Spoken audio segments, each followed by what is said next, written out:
This is a good list that I've put together, inspired by a couple of others and my own contribution, and I'd like to share this list with you. First, learning the power of purpose. A person who has purpose in their life, they have something to go for, some meaning. One writer described it, for some people it becomes a magnificent obsession.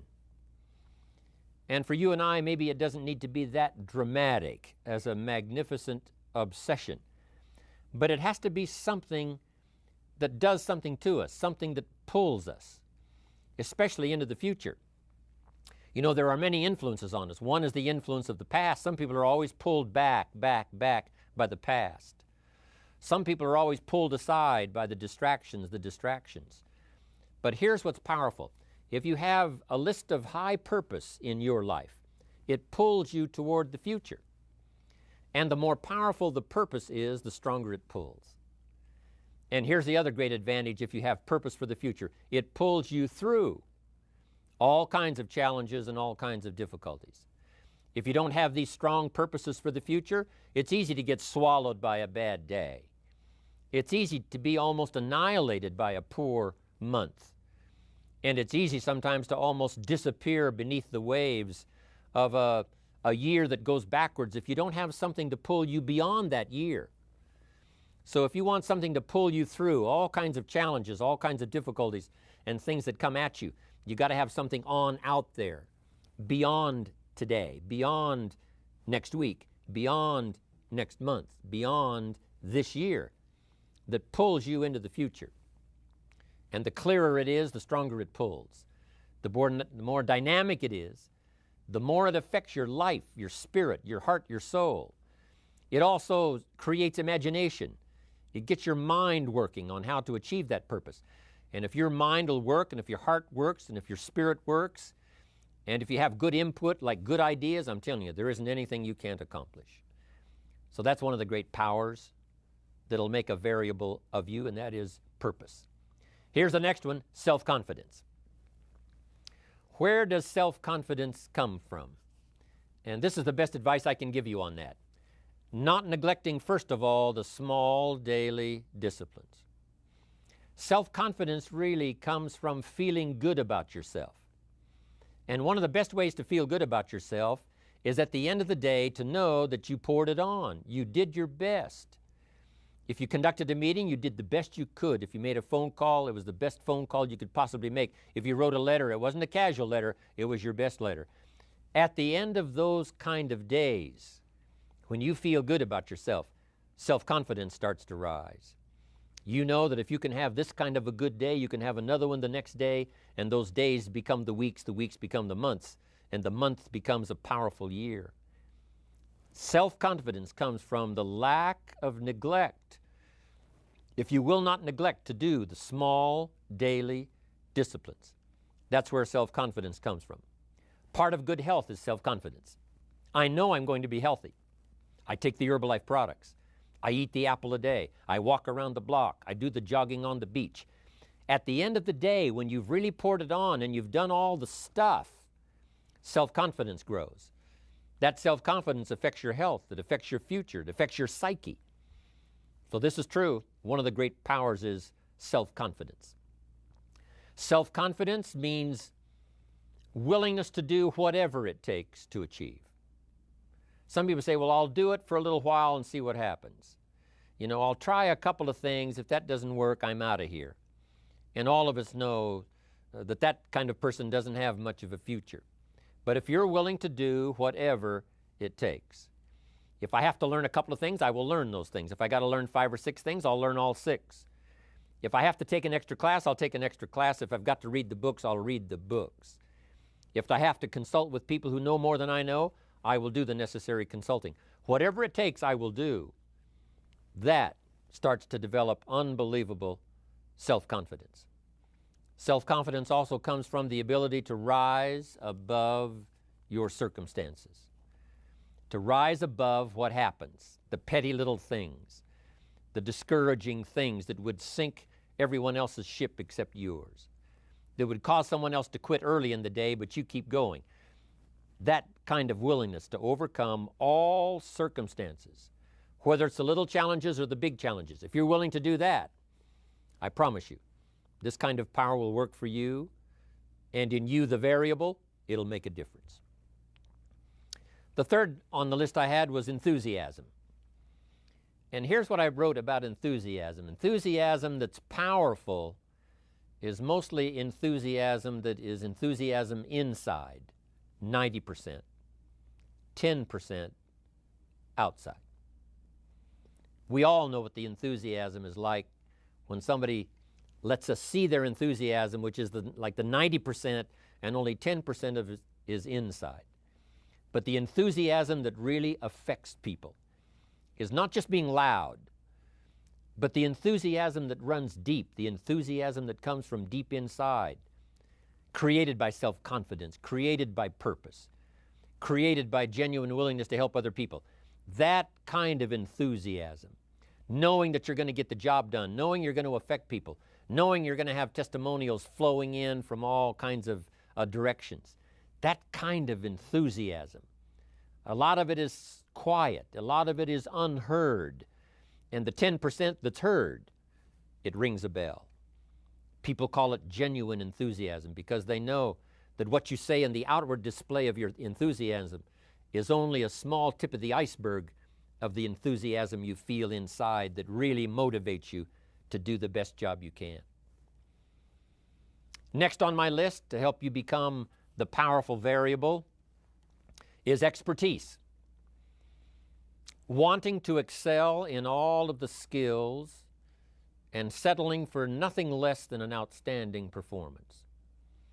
If you're willing to be the best in your field, if you're willing to demand of yourself excellence in skills, to be the best that you can possibly be, in the training, do the best you possibly can.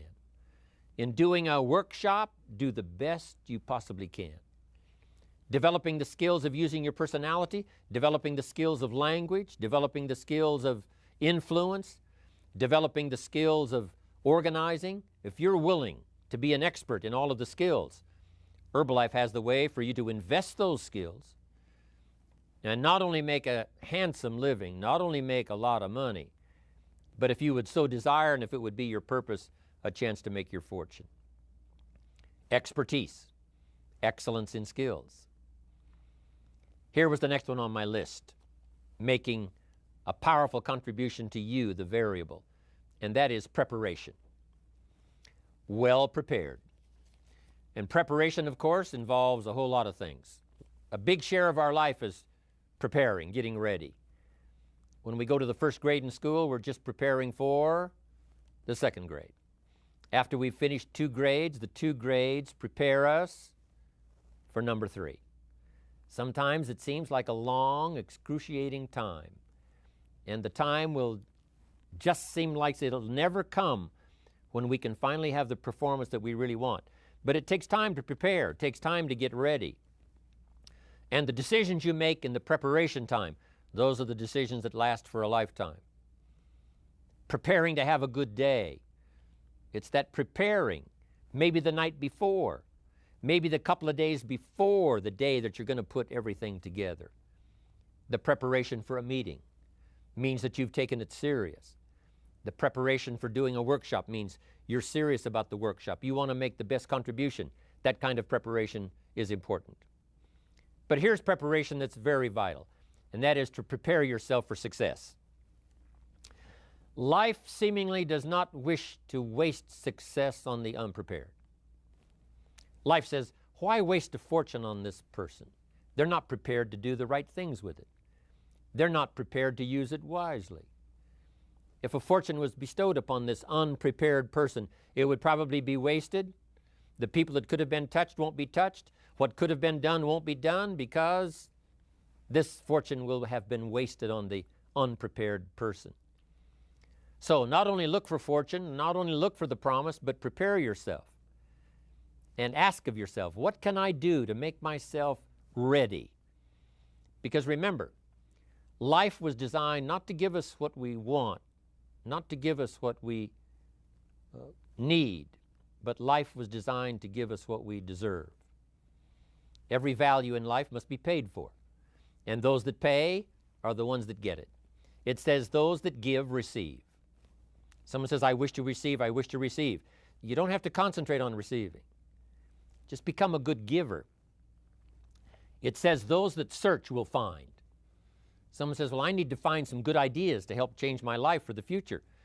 Then to find good ideas, that doesn't come because you need them. It comes because you search for them.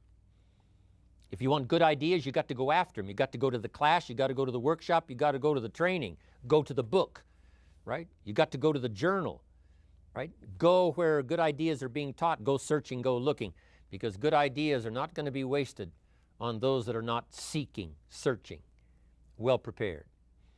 So, prepare yourself to be ready for fortune when it comes, to be ready for challenge when it comes, to be ready for opportunity when it comes. Opportunity comes along and passes by the person that is not well prepared. I want to prepare myself this year for next year. Yes, I wish to be effective this year, but I'm also thinking of ways, how could I be better? How could my ideas be more powerful? How could they be sharper, more clear? How could I reach some people next year that I perhaps can't reach this year? I haven't reached deep enough into my own soul to affect some people. Some people just pass by and say, hey, what a good speech. But how could I make it stronger than that, deeper than that, more powerful than that? I cannot be as powerful as I could be next year. You know, you can't go to the 10th grade in the 5th grade. You just got to go through the grades. But the more you are prepared, when the 10th grade finally comes, now you can cash in and get 2 times, 3 times, 5 times more value from it by being prepared. I want to do my best this year for Herbalife, but I also want to get ready for next year, 1999. And then when the year 2000 comes, at the turn of the century, I want to be well equipped by language, by instinct, by temperament, by personality, by influence, to really be valuable the year 2000, 2001, 2, 3, 4, 5. That's my goal. I'm sure it's your goal. Now here's the next one. There's great power in self-reliance. Self-reliance means you simply look mostly to yourself. It would be nice if someone just gave you this, gave you this, gave you this. It would be nice if everyone did their job exactly as they're supposed to do it. But here's what you've got to do. Primarily rely on yourself. Primarily say, I'm the person responsible. And I will learn the necessary skills so that I can help people learn their skills. If I need lots of people to do certain things to build my organization, that is what I must have.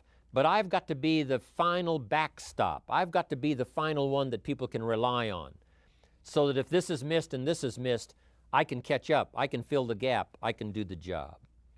We have to do it when we conduct meetings. We have to do it when we conduct training. We have to do it when we're in a class of just a few. What someone might have missed, we're there to fill in. Self-reliance. Primarily, we're learning to count on yourself. So that you can do this, never complain and never explain. Here's the next key power, and that's image. There's many parts to image. The image that others see you as, the image you have with other people. And it's very important how other people see you. If they don't see you as a leader, chances are they won't pay attention. If they don't see you as being in control, chances are they won't have the trust. If they don't see you as knowing where you're going, what you want to accomplish, they probably won't follow.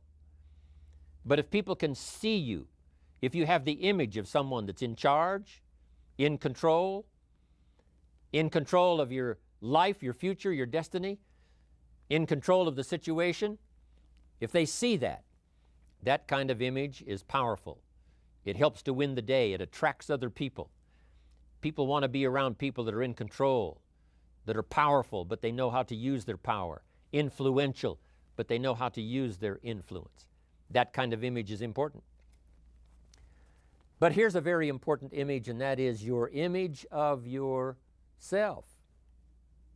The way you dress, the way you talk, the way you think, your capacity for learning, all of that is an important image that you have of yourself. The image that you have that if it needs to be learned, you could learn it. If there's a book that needs to be mastered, you could master it. If there's a skill that needs to be learned, why couldn't you get busy now and learn that skill? That kind of self-image, that I am continually trying my best to be the best I can. Because one of the most important places you have to look is into the future, yes. You've got to look into the past, yes. You've got to look around, yes. But one of the most important places you have to look is in the mirror. You know, how I appear to other people, that's important. But how I appear to myself is the ultimate importance. That kind of image, to where you'll develop the self-confidence, you'll develop the self-reliance. Now here's another one in my rather short list. The next word is character. Becoming a person of high values, a person of principles, a person of honesty, a person that earns respect. That kind of character. It took character when Mark started to put the marketing system together.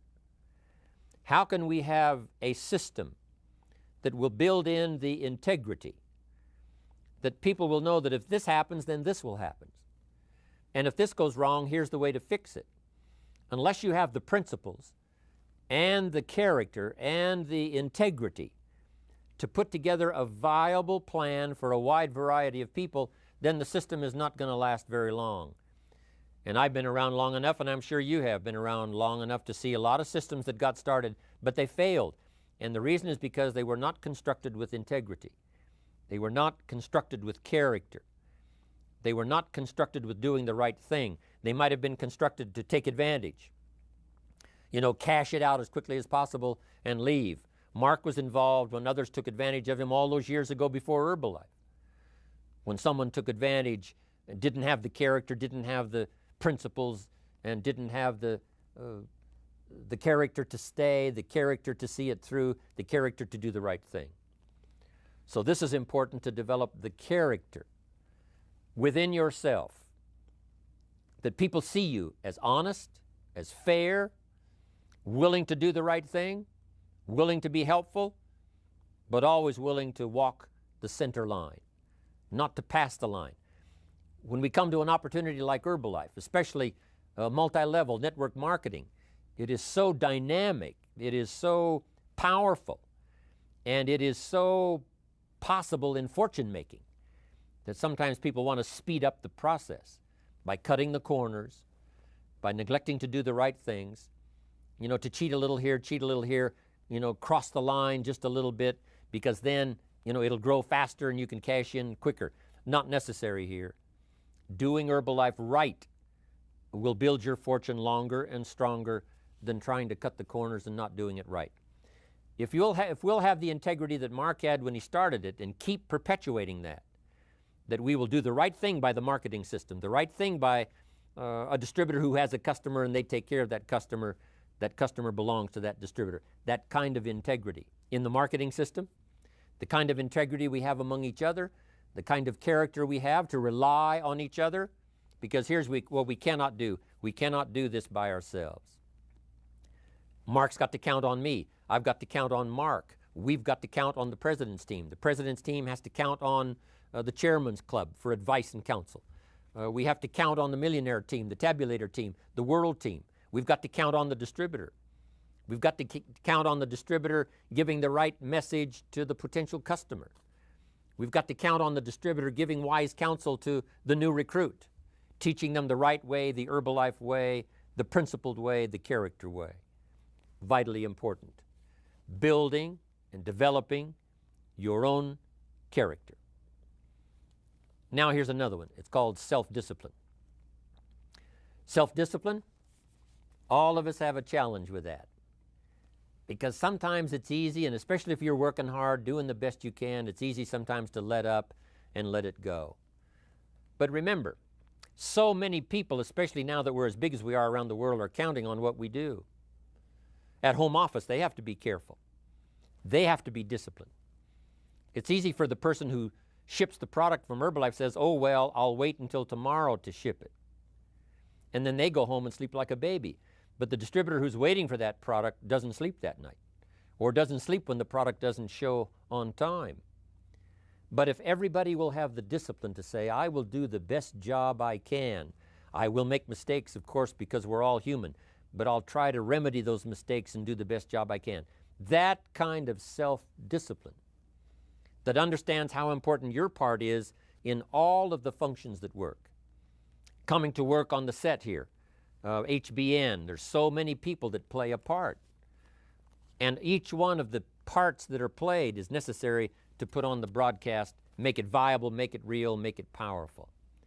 Any couple of them missing, and it would be a disaster. But all of it put together, and it works like a charm. Each person developing the self-discipline to do their part, do their job. Here's one more, and that is the power of extraordinary performance and demanding of yourself excellent results. This is so important. If you want to live extraordinary, you must do extraordinary. If you want an extraordinary income, you must do extraordinary things. If you want an extraordinary fortune, you must go with the demands of what it takes to have that fortune. Mark has made such a fortune, it's almost beyond comprehension what the numbers really are. But guess what he has the satisfaction of knowing? He earned it all. If he'd have been lax in the performance, Herbalife would not be here these 18 years later. Herbalife would have been a footnote in multi-level history. But because he performed year after year, the 3rd year and the 5th year, and the 7th year and the 10th year, and the 12th year and the 15th year, and now performing well in the 18th year, I'm telling you, that's what makes it such a viable fortune for Mark personally, of course, because he did the job. If we would ask of ourselves that kind of performance, and you've got to ask it of yourself. You know, I can't ask it of you. I would try to inspire you. I would try my best to share with you what it might taste like, what it's like to finally make your fortune. It happened for me. But here's what you must do. You must demand it of yourself. Society does not demand that you not have a heart attack. But if you want to escape having a heart attack, you must demand it of yourself. Society doesn't demand that you take Herbalife and improve your health. You have to demand it of yourself. Society doesn't demand that you jog around the block every morning. But if you want good health, you must demand it of yourself. Society doesn't demand that you read a couple of books a week and improve your intelligence and your knowledge. That you must demand of yourself. Society does not demand that you build a financial wall around your family nothing can get through. That's not a demand of society. But you must demand it, if you wish it, you must demand it of yourself. Society doesn't demand that you learn a list of 10 skills in order to ensure your own future and the future of your family. Society doesn't demand it, doesn't require it. It is not a law. But if you want the benefit, you must demand it of yourself.